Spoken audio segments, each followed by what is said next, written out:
અમરેલી શહેરના લાઠી રોડ પર આવેલ માણેક સ્તંભ એપાર્ટમેન્ટમાં બીજા માળે આગ લાગવાની ઘટના બનેલ છે, તેમજ જેના કારણે 2 માણસો ચોથા માળ પર ફસાયા તેવી ટેલિફોનિક જાણ ફાયરિંગ ઇમરજન્સી સર્વિસ કંટ્રોલ રૂમમાં કરવામાં આવેલ હતી, જેના પગલે ફાયર ઓફિસર એચ.સી. ગઢવીની આગેવાની હેઠળ સંપૂર્ણ ફાયર ટીમ તાત્કાલિક ધોરણે ઘટના સ્થળ પર પહોંચી હતી. ઘટના સ્થળની પરિસ્થિતિ જોતા ગેસની પાઇપલાઇન આવેલ હોય જીએસપીસી કંપનીને જાણ કરવામાં આવેલ હતી, તેમજ ઇલેક્ટ્રિસિટીને બંધ કરવા બાબતે પીજીવીસીએલ ડિપાર્ટમેન્ટને જાણ કરવામાં આવેલ હતી.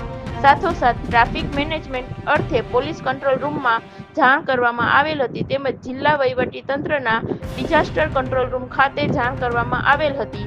કોલની જાણ થતાની સાથે જ પ્રાંત અધિકારી Shri Amreli, police inspector Shri Amreli, PGVCL team, GSPC team પણ તાત્કાલિક ધોરણે ઘટના સ્થળ પર પહોંચી હતી. સંપૂર્ણ કામગીરીની લીડ ફાયરિંગ ઇમરજન્સી સર્વિસની ટીમ દ્વારા કરવામાં આવેલ હતી, જે અનુસંધાને ચોથા માળે અને બીજા માળે ફસાયેલા 2 વ્યક્તિને દિલધડક રેસ્ક્યુ કરી 108 ઇમરજન્સી સર્વિસની એમ્બ્યુલન્સ મારફતે હોસ્પિટલ પહોંચાડવામાં આવેલ હતા.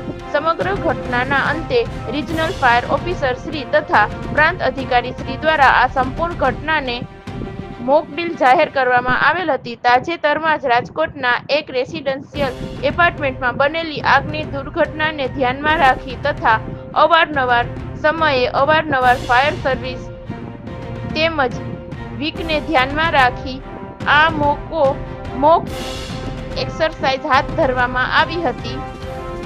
સંપૂર્ણ મોક ડ્રીલના અંતે તમામ વિભાગની કામગીરીને બિરદાવવા લાયક હતી. બ્યુરો ચીફ ઇલિયાસ કપાસી, અમરેલી.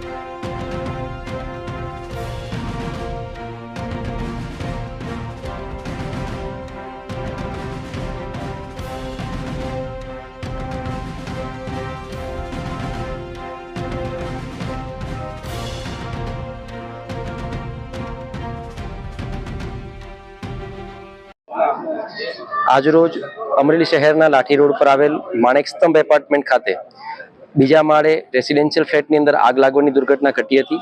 તેની ટેલિફોનિક જાણ ફાયર એન્ડ ઇમરજન્સી સર્વિસના કંટ્રોલ રૂમ ખાતે કરવામાં આવેલી હતી. ફાયર એન્ડ ઇમરજન્સી સર્વિસના કંટ્રોલ રૂમની અંદર જાણ થતાની સાથે જ ફાયર એન્ડ ઇમરજન્સી સર્વિસની રેસ્ક્યુ ટીમ તથા ફાયર ટીમ તાત્કાલિક ધોરણે ઘટના સ્થળ પર દોડી ગઈ હતી.